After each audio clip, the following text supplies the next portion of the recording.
Morning, y'all. I was just sitting here thinking and praying and just waiting for church to start, and just some things that I, think about these things a lot, and I feel like God uses them to change my heart, and that's such a powerful thing. And I'm thankful and humbled that God cares enough about me to change me,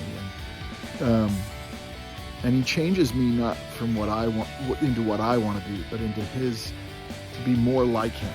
When He teaches you stuff, when He puts stuff in your spirit, He's teaching you His character. And I've been thinking about this. We live in a world right now where people say phrases a lot like, I think Jesus would have been like this, or Jesus would have said.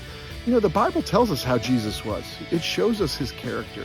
It shows us who He was, how He handled things like sin.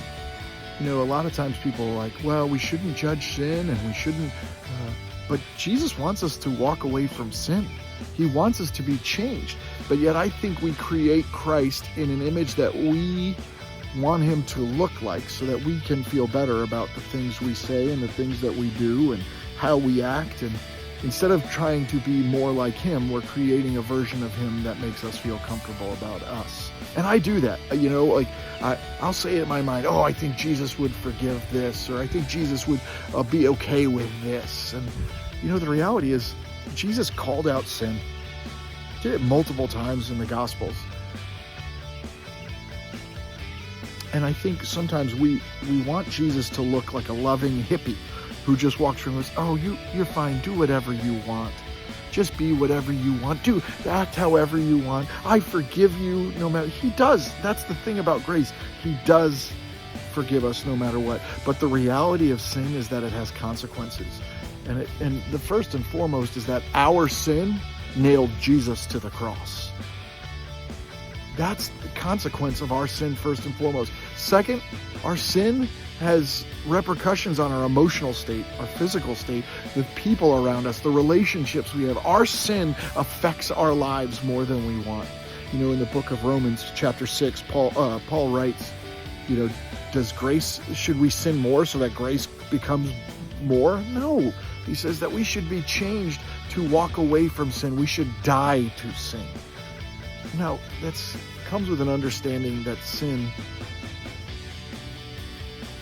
is just when we walk away from God's righteousness.